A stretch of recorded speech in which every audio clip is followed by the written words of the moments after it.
કાર્ય ઊર્જા પ્રમેય ના અગત્યના મુદ્દા. બરાબર, એના અગત્યના મુદ્દા જોઈએ. કાર્ય ઊર્જા પ્રમેય ફાઇનલી શું કહેવા માંગે છે, કઈ ગતિ માટે આધારિત વાત છે. ચલો અહીંયા હું તમને એમ કહું કે ભાઈ કોઈ પદાર્થ ગતિ કરી રહ્યો છે, બરાબર, અને એની ગતિ ઊર્જા અચળ છે. એની ગતિ ઊર્જા અચળ છે, અથવા એવું કહું એની ઝડપ અચળ છે. એની ઝડપ અચળ હોય તો બળ દ્વારા થતું કાર્ય શૂન્ય થાય. ચલો આ વાતમાં ખબર પડી. કોઈ પદાર્થ ગતિ કરતો હોય અને તેની ગતિ ઊર્જા અચળ હોય તો થતું કાર્ય શૂન્ય.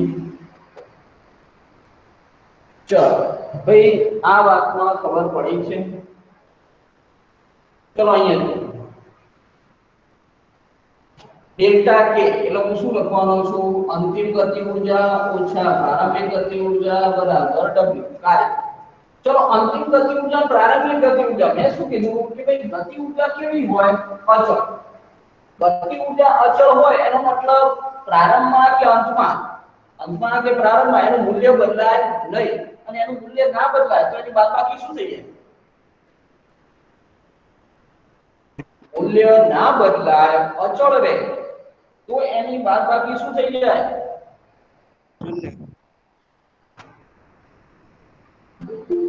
શૂન્ય થાય કે ના થાય? ભાઈ હું શું કહી રહ્યો છું કે ભાઈ અહીંયા ગતિ ઊર્જા કેવી છે? અચળ છે.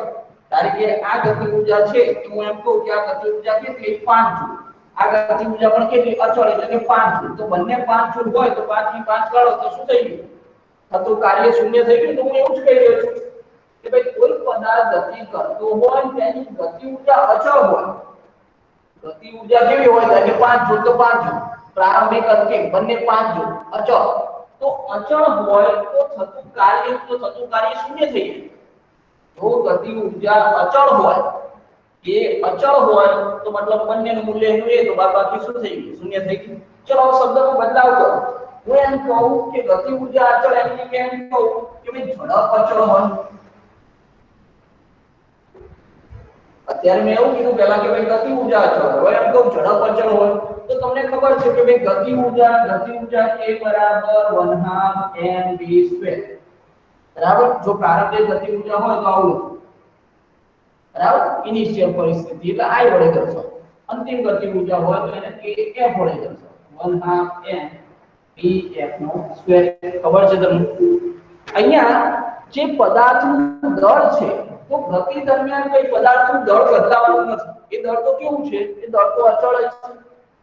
ગતિ દરમિયાન પદાર્થનું દળ અચળ છે પણ એની ઝડપ કઈ બદલાતી હોય. હવે હું એવું કહું છું કે ભાઈ આ ઝડપ બદલાતી ના હોય. મેં શું કીધું કે ભાઈ ઝડપ અચળ હોય. જો ઝડપ અચળ હોય તો આ તો ઓલરેડી પહેલેથી અચળ છે, 1/2 અને એમ તો શું છે? અચળ જ છે.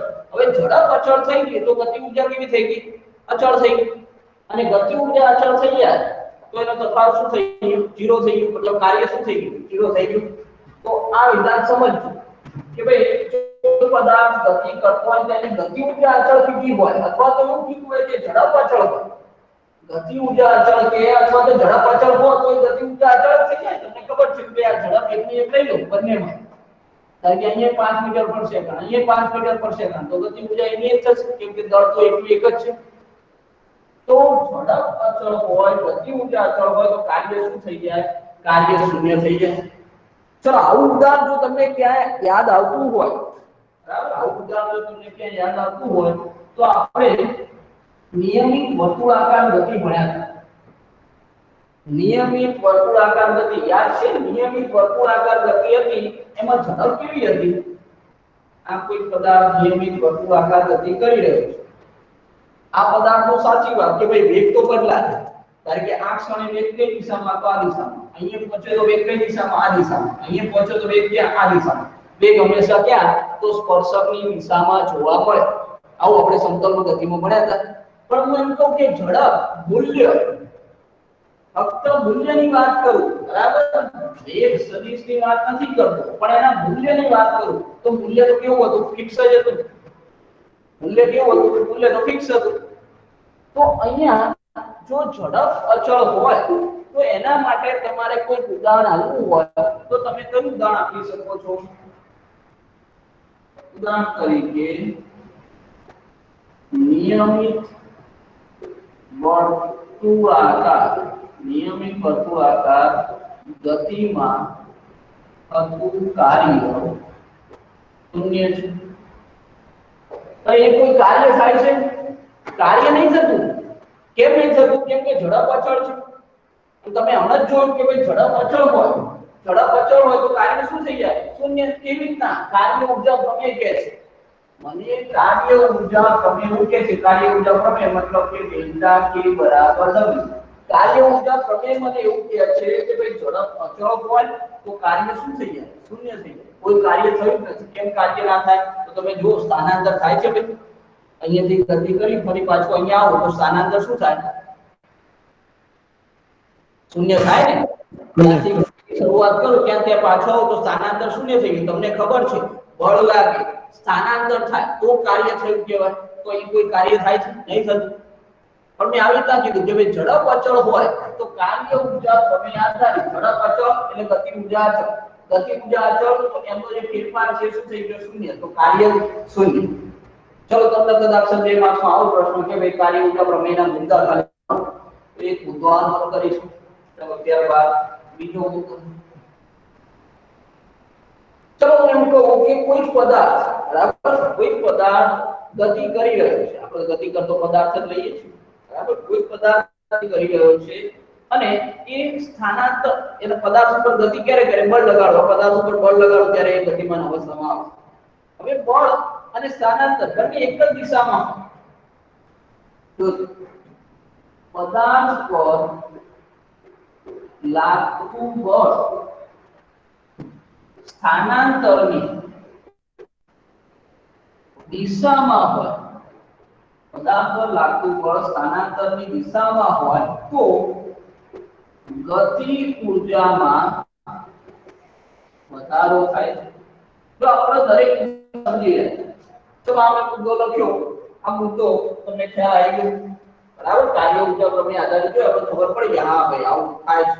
અને એનું બેસ્ટ ઉદાહરણ તો આ નિયમિત વર્તુળાકાર ગતિ. આ નિયમિત વર્તુળાકાર ગતિમાં ઝડપ અચળ છે એટલે શૂન્ય થાય છે. સારું, ચલો આનું ઉદાહરણ જોઈએ.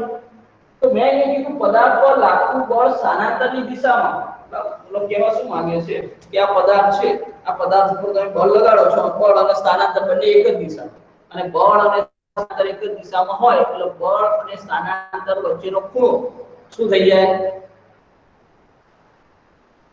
શૂન્ય. શૂન્ય થઈ જાય, બરાબર. જો બંને એક જ દિશામાં હોય તો a upon d બંને વચ્ચેનો ખૂણો શું થઈ ગયો? શૂન્ય થઈ ગયો, બરાબર. તો અહીંયા હું એવું કહી રહ્યો છું પદાર્થ પર લાગતું બળ અને સ્થાનાંતર એક જ દિશામાં હોય તો ગતિ ઊર્જામાં વધારો થાય. ગતિ ઊર્જામાં વધારો થાય એટલે એવું કહું કે ક્યાં ક્યાંની ઝડપ વધતી હશે ત્યારે જ ગતિ ઊર્જા વધે. ગતિ ઊર્જા ક્યારે વધે? k બરાબર 1/2 m². આ ગતિ ઊર્જા વધે એનો મતલબ શું? તો ગતિ થતી હોય તો પદાર્થનું દળ તો બદલાઈ જવાનું નહીં. ગતિ થતી હશે, પદાર્થનું દળ નહીં બદલાય, હા, પણ ઝડપ બદલાય તો પછી ગતિ ઊર્જા બદલાય. આમાં કઈ વધારો થાય તો ગતિ ઊર્જામાં વધારો થાય. ચલો એક ઉદાહરણ જોઈએ. એ આ એક પદાર્થ છે, બરાબર. આ પદાર્થને મુક્પતન કરાવો. પદાર્થને મુક્પતન કરાવો. મુક્પતન કરતો પદાર્થ, આ થિયરી આપણે અગાઉના ચેપ્ટરમાં ભણીને આવ્યા છે, બરાબર. આપણા માટે નવી નથી. તો મુક્પતન કરતો પદાર્થ જે છે, હવે આ પદાર્થ માટે વિચાર કરો. હવે અહીંયા હાલ પ્રારંભિક પરિસ્થિતિ આ પદાર્થ અહીંયા સ્થિર છે, બરાબર. પછી એને મુક્પતન કરાવો. અહીંયા સ્થિર છે ત્યારે એની ઝડપ અથવા વેગ કેટલો? હું તમને આવું કહી રહ્યો છું કે ભાઈ ચલો હું તમને આવી પરિસ્થિતિ આપું છું કે ભાઈ ચલો આ જમીનની સપાટી, બરાબર. પદાર્થ અહીંયા છે અને આપણે શું કરાવીએ છીએ તો આ પદાર્થ કંઈક m દળનો પદાર્થ છે અને આ દિશામાં ગતિ. હવે હાલ પૂરતું એવું વિચારો કે હાલ પૂરતો પદાર્થ અહીંયા સ્થિર છે. હાલ પૂરતો પદાર્થ અહીંયા સ્થિર છે. હવે સ્થિર છે ત્યારે એની ઝડપ અથવા વેગ શું થાય? પ્રારંભિક ઝડપ શૂન્ય. શૂન્ય થાય. હાલ પૂરતો પદાર્થ સ્થિર છે તો સ્થિર પદાર્થને કોઈ ખબર છે ઝડપ હોય નહીં એટલે એ શું થઈ ગઈ શૂન્ય. હવે તમને ખબર છે અધો દિશામાં હવે અહીંયા પૃથ્વી તરફ આપણી પૃથ્વી છે ને તો પૃથ્વી તરફ કયું બળ લાગે છે જે નીચે છે નીચે ગુરુત્વાકર્ષણ બળ. ચલો એફજી ની દિશા આ છે સ્થાનાંતર કઈ દિશામાં કર્યું એ પણ અધો દિશામાં અહીંયાથી અહીંયા સુધી આયા ને તો સ્થાનાંતર અધો દિશામાં પછી ગુરુત્વાકર્ષણ બળ પણ અધો દિશામાં તો બળ અને સ્થાનાંતર બંને એક જ દિશામાં બળ અને સ્થાનાંતર બંને એક જ દિશામાં છે આ પદાર્થ છે તમને ખબર છે કે ભાઈ અત્યારે વેગ એનો 0 છે બરાબર ધીમે ધીમે વેગ શું થાય વધતો જાય અંતરાળ કરતો પડે એટલે અહીંયા જ્યારે અથડાય ત્યારે એની ઝડપ કેવી હોય મેક્સિમમ બરાબર તમે ઉપરથી આપડા આવું તો ના કરે કે ઉપરથી કૂદકો મારજો કોઈ બરાબર હાલ ઓલરેડી કૂદાઈ મારે છે આ કોઈ કેમ કહી દે સાહેબ તમે માર દો પ્રયોગ થઈ જાય બરાબર આવું પ્રયોગ નહીં કરવો પણ હું મુદ્દે કહેવાય માંગુ છું હાલ પૂરતું ઝડપ શૂન્ય જેમ જેમ નીચે જાય છે ઝડપમાં શું થશે વધારો થશે કારણ કે આ v1 બરાબર 0 લખ્યું અહીંયા v2 આ પોઈન્ટ આગળ v3 બરાબર આ પોઈન્ટ આગળ v4 તો v4 સૌથી મેક્સિમમ તો અહીંયા હું આઉટ કરી રહ્યો છું પદાર્થ પર લાગતું બળ અને સ્થાનાંતરની દિશામાં હોય આ બળ જો બળની દિશા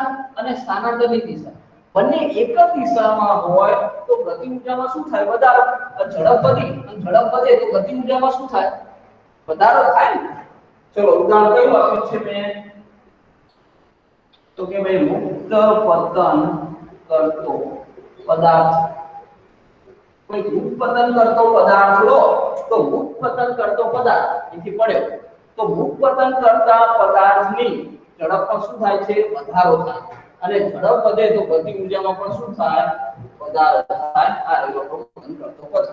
ચલો હવે ઉલટી વાત મુદ્દો 3 જોઈએ ઉલટી વાત હું એમ કહું કે હું અહીંયા પૃથ્વીની સપાટી પર આ પૃથ્વીની સપાટી લીધી છે આપણે એને ઊભો છું અને આ પદાર્થને આ ઉર્ધ્વ દિશામાં ઉપર ફેંક તમે આ પદાર્થને ઉપર ફેંકી દો તો મેં આ પદાર્થને ઉપર ફેંક્યો તો પદાર્થ જો પદાર્થ ક્યાં જઈ રહ્યો છે ઉપર બરાબર એટલે પદાર્થનું જે સ્થાનાંતર છે એ કઈ દિશામાં છે ઉર્ધ્વ દિશામાં સ્થાનાંતર ઉર્ધ્વ દિશામાં સ્થાનાંતર ઉર્ધ્વ દિશામાં છે આની પર બે બળો લાગી રહ્યા છે બે બળો કયા તો એક તો મેં સ્નાયુ બળ દ્વારા ફેંક્યો બરાબર એક બળ આ બાહ્ય બળ જે મેં એપ્લાય કર્યું અને બીજું કયું તો ગુરુત્વાકર્ષણના કારણે અધો દિશામાં બળ લાગી રહ્યું છે પણ સ્વાભાવિકપણે બે મારું બાહ્ય બળ થોડું વધુ હશે જેના કારણે પદાર્થ ઉર્ધ્વ દિશામાં જાય છે બરાબર તો અહીંયા આ પદાર્થને તમે ઉર્ધ્વ દિશામાં ફેંકો છો હવે ગુરુત્વાકર્ષણ તો ક્યાં છે અધો દિશામાં છે એ લાગતું તો હશે પણ બંધ ના થઈ જાય એનું મૂલ્ય ઓછું પણ લાગે તો ખરા જ તો ગુરુત્વાકર્ષણ બળ આ દિશામાં સ્થાનાંતર કયું છે સ્થાનાંતર ક્યાં થયું એનાથી ઉર્ધ્વ દિશામાં જો એ આ ગુરુત્વાકર્ષણ બળ અધો દિશામાં લાગે આનું સ્થાનાંતર ઉર્ધ્વ દિશામાં તો બે વચ્ચેનો ખૂણો કેટલો f અને d 180 180 જો d આ દિશામાં સ્થાનાંતર આમ થાય છે ગુરુત્વાકર્ષણ બળ આ દિશામાં તો આ બંનેની દિશા 180 નો ખૂણો બનાવે હવે 180 નો ખૂણો બનાવે છે હવે હું એવું કહી રહ્યો છું કે જેમ જેમ આ ઉપર જશે ને એમ એની ગતિ ઊર્જામાં ઘટાડો થાય સમજી ગયા વાત ગતિ ઊર્જામાં ઘટાડો થશે ને કેમ કે બળ તો આ દિશામાં લાગી રહ્યું છે બળ આ દિશામાં લાગી રહ્યું છે અને સ્થાનાંતર આ દિશામાં થઈ રહ્યું છે ઉલટું કામ કરે તો પછી ધીમે ધીમે આ પદાર્થ ડાયરેક્ટમાં અહીંથી ફેંક્યો એટલે એવું તો કઈ હોય ને કે આ પદાર્થ ફેંક્યો એટલે સીધો જઈને ચંદ્ર ઉપર પહોંચી જાય એવું તો મારું કોઈ બાહ્ય બળ છે નહીં હવે સ્નાયુ બળ એવું જોરદાર નથી કે આને ચંદ્ર ઉપર પહોંચાડે પણ હા આપણું જે છેલ્લું ચેપ્ટર આવશે ને ગુરુત્વાકર્ષણ હજુ આના પછી ચાર ગતિ આના પછી એના પછી ગુરુત્વાકર્ષણમાં આપણે એવું કામ કરીશું કે પદાર્થને અહીંથી ફેંકો અને એ પૃથ્વીના ગુરુત્વાકર્ષણ છોડીને ક્યાંક બહાર જતો રહે આવી બધી વાતો આપણે ગુરુત્વાકર્ષણમાં કરવાના હાલ નહીં આ તો મારી એટલી તાકાત નહીં બરાબર કે હું આ પદાર્થને ફેંકું છું ધીમે ધીમે શું થાય છે એની ઝડપમાં ઘટાડો થાય છે કેમ તો ગુરુત્વાકર્ષણ બળ અધો દિશામાં તો ધીમે ધીમે ઝડપ ઘટે છે મતલબ ગતિ ઊર્જામાં શું થઈ રહ્યો છે ઘટાડો તો હવે ત્રીજા મુદ્દામાં એવું કહી રહ્યો છું કે પદાર્થ પર લાગતું બળ અને થતું સ્થાનાંતર વિરુદ્ધ દિશામાં હોય તો શું થાય ભાઈ? અહીંયા ગતિ ઊર્જામાં વધારો થતો હોય, ગતિ ઊર્જામાં ઘટાડો થાય છે, બરાબર? અહીંયા ગતિ ઊર્જામાં શું થાય? વધારો. કેમ કે F અને D બંને એક જ દિશામાં હતા. બળ અને સ્થાનાંતર બંને એક જ દિશામાં, એટલે ગતિ ઊર્જા વધી. બળ અને સ્થાનાંતર બંને વિરુદ્ધ દિશાના છે, તો ગતિ ઊર્જામાં શું થાય? ઘટાડો થાય. ઉદાહરણ તરીકે શું કહેશો? કોઈ ઉદ્ભવ દિશામાં ફેંકેલો કોઈ પદાર્થ, ઉદ્ભવ દિશામાં ફેંકેલો પદાર્થ, ઉદ્ભવ દિશામાં ફેંકેલા પદાર્થને શું જોવા મળે છે? તો ગતિ ઊર્જામાં ઘટાડો થાય. આ પદાર્થ જો નીચે પડતો હોય તો ગુરુત્વાકર્ષણ બળ અધો દિશામાં છે, જેના કારણે ધીમે ધીમે એની ગતિ ઊર્જા વધે. ઉપર ફેંકો તો ધીમે ધીમે એની ગતિ ઊર્જા ઘટે, અને શું થાય? તો સમજી લો કે ઝડપ ઘટી ગઈ, એના સાથે સાથે ગતિ ઊર્જા પણ ઘટી ગઈ. એક સમય એવો આવશે કે ઝડપ શું થઈ ગયું? શૂન્ય થઈ ગયું, ગતિ ઊર્જા પણ શૂન્ય થઈ ગઈ. પછી ગુરુત્વાકર્ષણના કારણે પાછો આવશે. આ શું બને છે? ચલો તો તમને કદાચ છે ને એવું કે ભાઈ કાર્ય ઊર્જા પ્રમેયના અગત્યના મુદ્દા લખો, તો 3 મુદ્દા લખી દેવાના. 3 ઉદાહરણ છે. નિયમિત વર્તુળાકાર ગતિમાં, ત્યારબાદ ઉત્પતન કરતો પદાર્થ અને ઉદ્ભવ દિશામાં ફેંકેલો પદાર્થ. નોંધ કરી. હું માનું છું ત્યાં સુધી તમને વ્યવસ્થિત સમજ પડી ગઈ. ચલો ભાઈ, દરેક જણ જો કોઈની પાસે બુક લઈ ના બેઠા હોય તો બુક હાથમાં લઈ લે, બરાબર? આમ તો મેં તમને કીધું જ છે કે દરેક જણ બુક લઈને જ બેસો, બરાબર? પણ જો બુક લઈ ના બેઠા હોય તો બુક લઈ લેજો હાથમાં, કેમ કે આપણે એક ઉદાહરણનું સોલ્યુશન લેવું છે.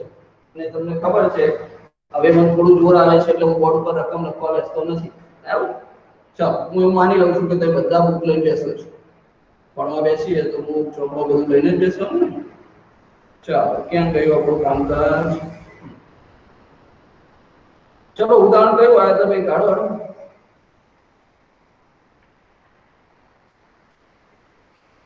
ચલો, આપણે છેલ્લે ચોથા ઉદાહરણ સુધી વાત કરી છે, બરાબર ને? દરેકે ચોથું ઉદાહરણ નોટમાં મળ્યું છે ભાઈ? દરેકે ચોથું? હા સર. હા, બરાબર. હા સર.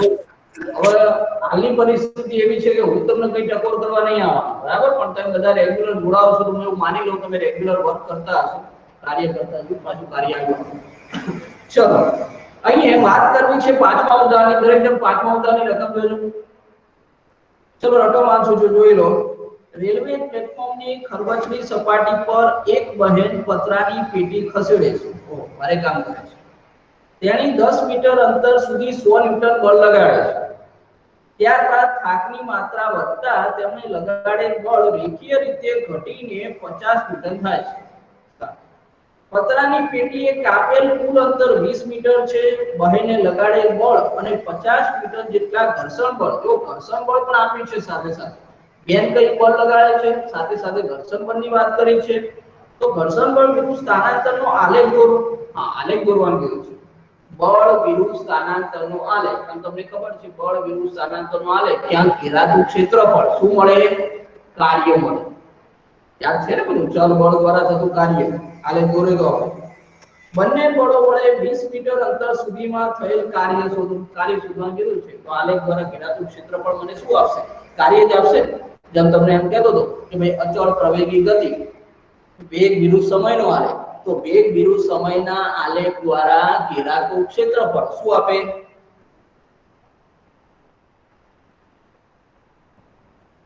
ભૂલી ગયા અમે તો, ભૂલી ગયા.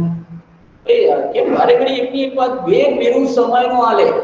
વેગ વિરુદ્ધ સમયનો આલેખ ઘેરાતું, આપણી આઈએમપી થિયરી અચળ પ્રવેગી ગતિના સમીકરણ. વેગ વિરુદ્ધ સમયના આલેખ દ્વારા ઘેરાતું ક્ષેત્રફળ હંમેશા સ્થાનાંતર આપે.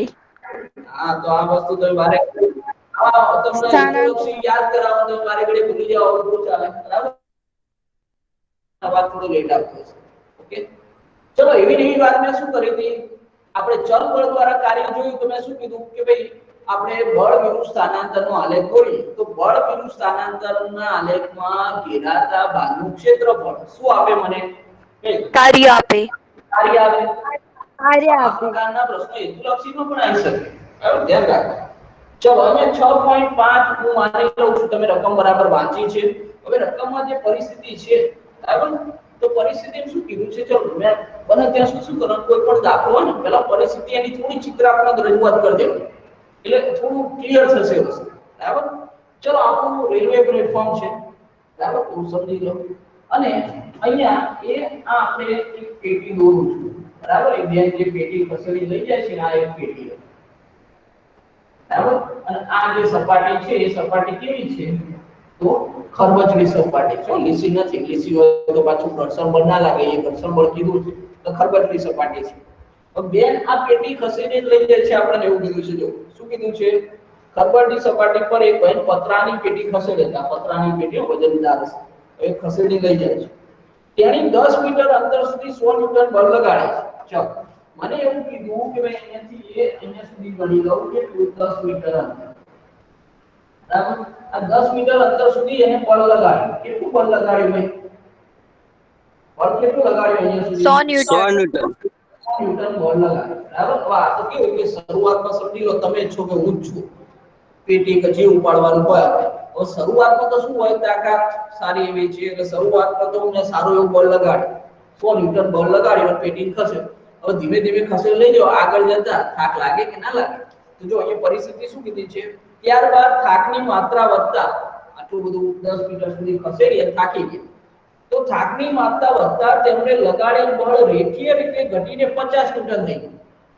બળ 100 ન્યૂટન લગાડતા હતા, પણ હવે 10 મીટર અંતર કાપી કાઢ્યું, પેટી અહીંયા આવી ગઈ બરાબર, આ પેટી અહીંયા આવી ગઈ, 10 મીટર અંતરે પહોંચાડી દીધી. હવે એટલે મારે વચ્ચે બધું દૂર પડે, ચલો અહીંયાથી તો પેટી અહીંયા સુધી પહોંચી ગઈ. હવે શું થયું છે તો કે ભાઈ હવે બળનું મૂલ્ય ઘટી ગયું. બળનું મૂલ્ય કેટલું થઈ ગયું? તો બળનું મૂલ્ય રેખીય રીતના ઘટીને. હવે રેખીય શબ્દ વાપરે એટલે શું થાય? તો જો એવું તો નહીં કે હું 100 ન્યૂટનનું બળ લગાડતો અચાનક જ સીધું 50 થઈ જાય.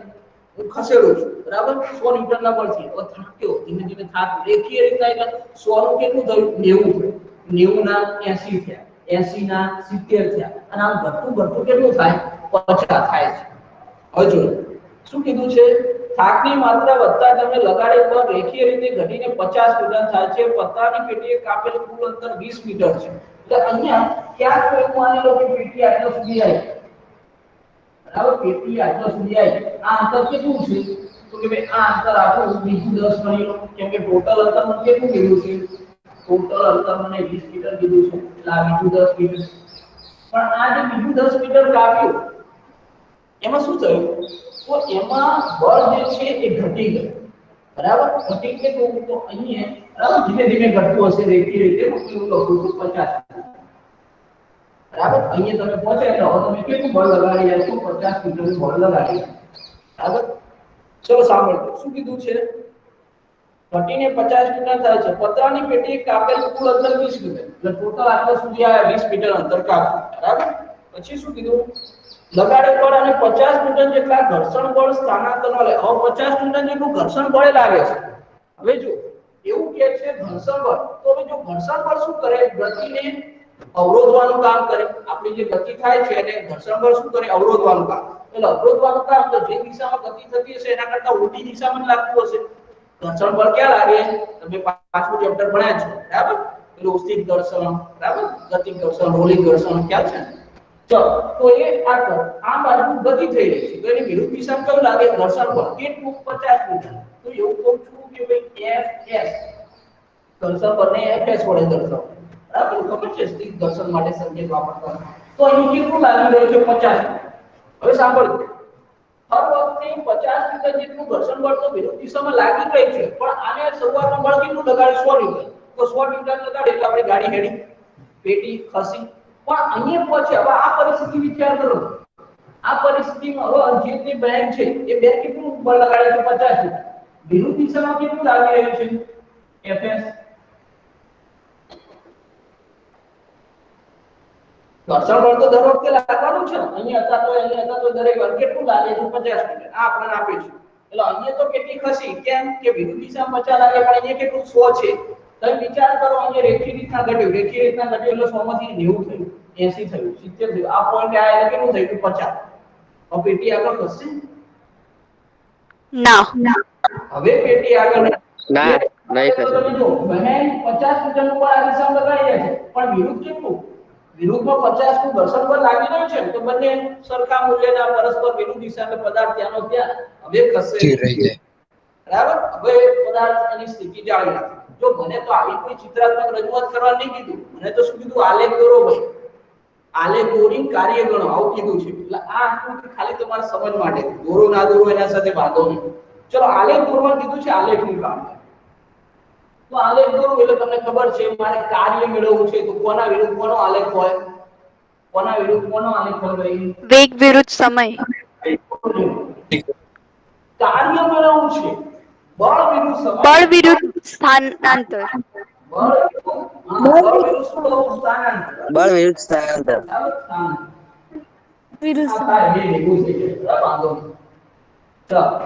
હવે સાંભળો બળ ને વધુ બળ કેટલું લગાડીશું એનાથી આગળ તો ગયો નહીં એટલે તમે આલેખ દોરો એ પહેલા જોઈ લો કે વધુ મૂલ્ય કેટલું અને ઓછામાં ઓછું મૂલ્ય કેટલું એ નક્કી કરીને આલેખ દોરો તો વધુમાં તમારે અહીંયા સુધી પહોંચવાનું છે એ લંબાઈ આ કેટલું તો 100 મીટર બરાબર અહીંયા રસ્તામાં ક્યાંક 50 મીટર બતાવે એ જ પ્રમાણે આ ઉગમ બિંદુ છે અને અધો દિશામાં -50 દર્શાવે ચલો સાંભળો અહીંયા તમે કેટલું 100 ન્યૂટન બળ લગાડી રહ્યા છો 100 ન્યૂટન બળ ક્યાં સુધી લગાડી રહ્યા છો કેટલા અંતર સુધી 10 મીટર 10 મીટર અહીંયા અંતર દર્શાવું છું 10 મીટર બરાબર અહીંયા આપણે તમને ખબર વધુ આપણે ક્યાં સુધી ગયા છે 20 મીટર એટલે આપણો આલેખ 20 મીટર થી આગળ તો જવાનું નહીં એ તો તમને ખબર છે ચલો મેં બહેને શું કર્યું છે તો 100 ન્યૂટન બળ 10 મીટર અંતર સુધી લગાડ કોન્સ્ટન્ટ 100 ન્યૂટન અચળ બળ તો એ અહીંયાથી આલેખમાં કેવો આવે જો વિચાર કરી એ 10 મીટર આ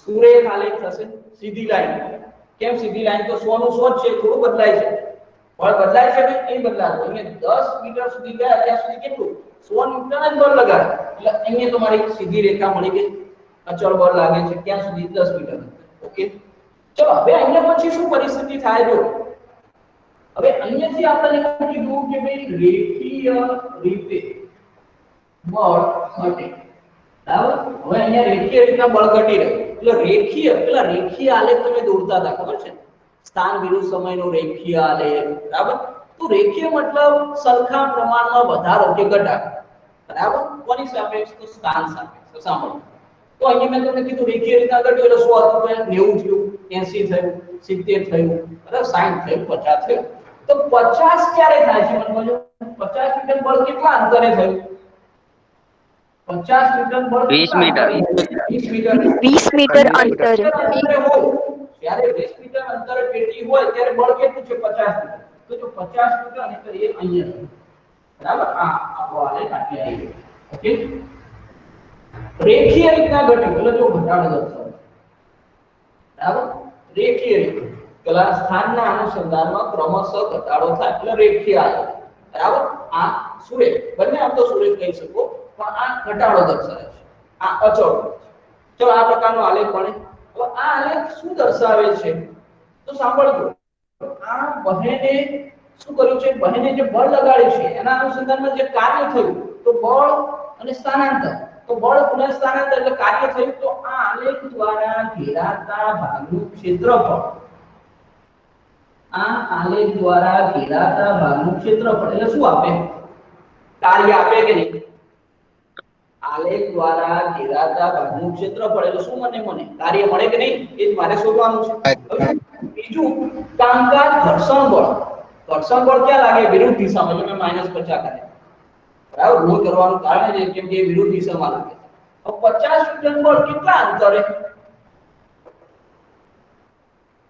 20 મીટર કેટલા અંતરે 50 ન્યૂટન બળ અહીંથી ચાલુ થયું જો અહીં હતા ત્યારે કેટલું લાગતું હતું ઘર્ષણ બળ 50 ન્યૂટન અહીં હોય તોય 50 ન્યૂટન અહીં હોય તોય 50 ન્યૂટન અહીં હોય તોય 50 અહીં હોય તોય 50 ન્યૂટન પણ અહીં પછી પદાર્થ ચાલે નથી એટલે સ્ટોપ થઈ ગયો સમજાવ શું કહી રહ્યો છું તો દરેક જગ્યાએ ઘર્ષણ બળ અચળ કેટલું લાગે છે 50 ન્યૂટન તો અચળ 50 ન્યૂટન બળ લાગતું હોય શું આલે દોરું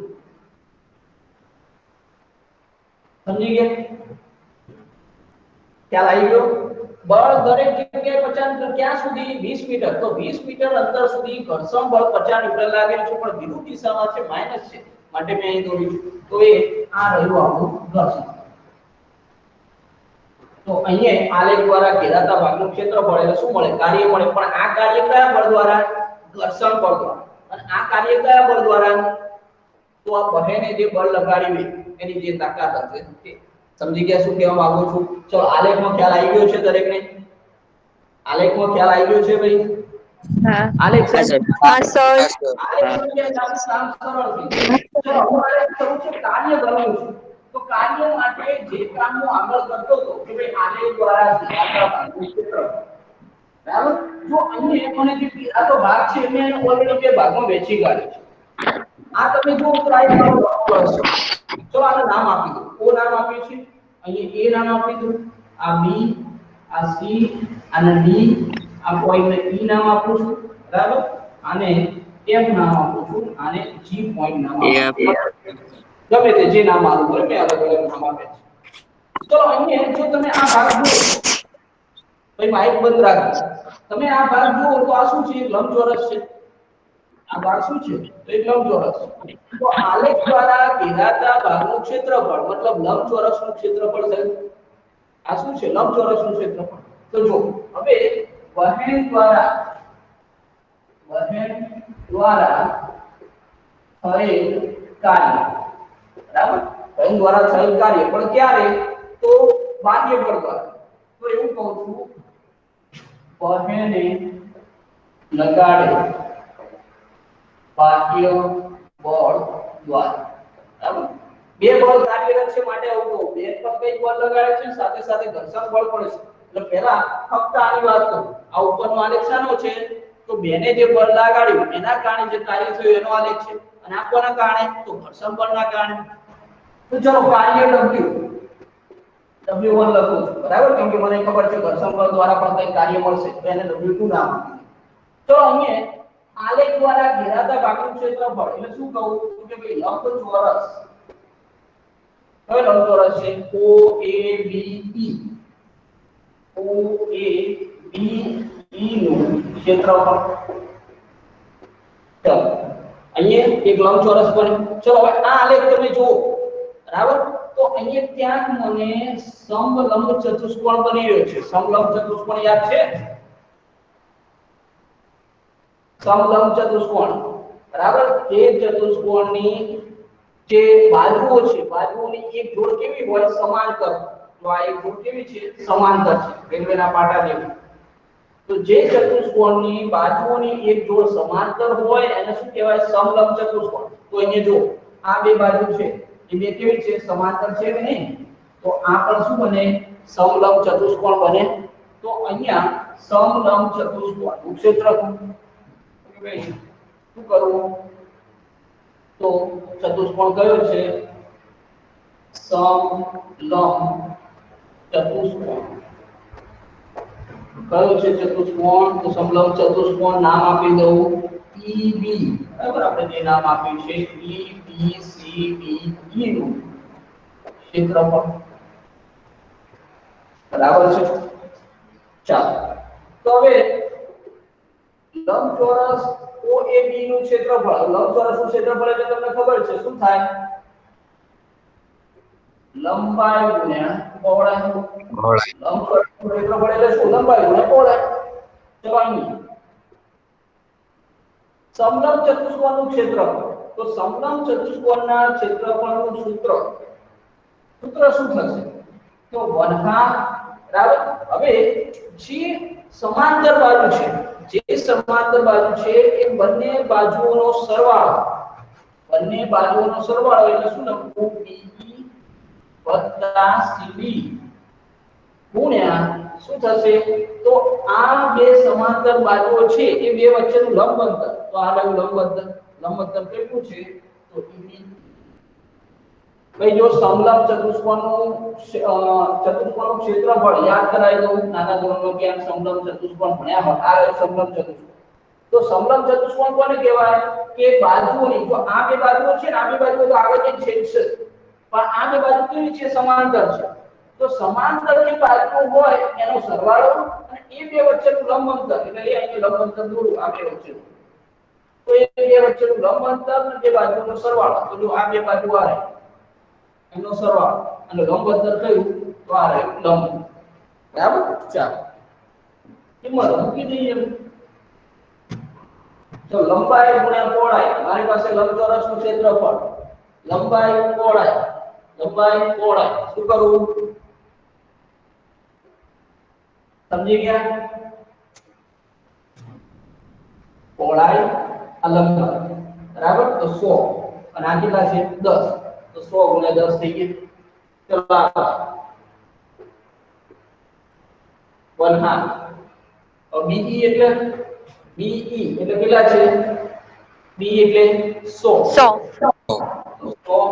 વત્તા CD એટલે 50 10 અને ED એટલે 10 તો 20 આ 10 એટલે આ ભાગ કેટલો છે? 10 છે ને? 10 મીટર એટલે આ 10.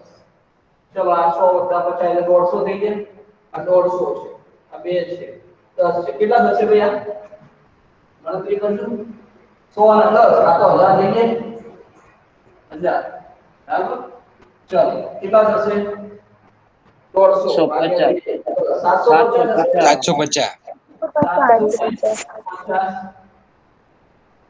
ચલો કેટલા થશે ભાઈ? 1750 હવે આ બંને એડ કરવાનું છે. બંને એડ કરવાનું છે. આનું ક્ષેત્રફળ આનું ક્ષેત્રફળ વચ્ચે સરવાળો થઈ જશે. બરાબર? કેટલા થશે? 1750 તો આટલું કાર્ય કઈ મને મળ્યું. બરાબર? આ જે બેન દ્વારા, બરાબર, આ બેન દ્વારા આટલું બળ લગાડતા જે કાર્ય થયું આટલું કાર્ય મળ્યું. પણ તમને ખબર છે બીજું કાર્ય પણ છે. કોના કારણે? ઘર્ષણ બળના કારણે. તો ઘર્ષણ બળના કારણે આ ઘર્ષણ બળના કારણે જે થયું, હવે આલેખ દ્વારા ઘેરાતા ભાગનું ક્ષેત્રફળ એટલે આ શું છે? એક લંબચોરસ છે કે નહીં? તો શું થાય? લંબચોરસનું ક્ષેત્રફળ આવશે કે નહીં? ખ્યાલ આવે શું કહેવા માંગુ છું? ચલો પહેલા એક સ્ક્રીનશોટ લઈ લો એટલે આને અહીંથી હટાવી શકો.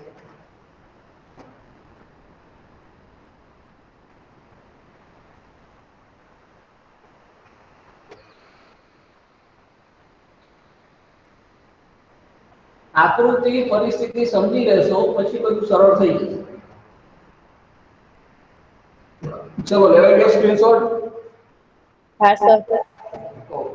ચલો એક કાર્ય મેં W1 નામ એ માટે આપ્યું કેમ કે મારા W2 બાકી છે ઘર્ષણ બળના કારણે. બરાબર? તો આના W1 નામ આપ્યું છે. હવે આ મુદ્દે ધ્યાન રાખો. ચલો હવે W2 કામ કરી લઈએ. W2 મતલબ શું છે? તો ઘર્ષણ બળના લીધે પણ કોઈ કાર્ય થયું કે ઘર્ષણ બળને લીધે થતું કાર્ય. ચલો એનું નામ આપું છું W2.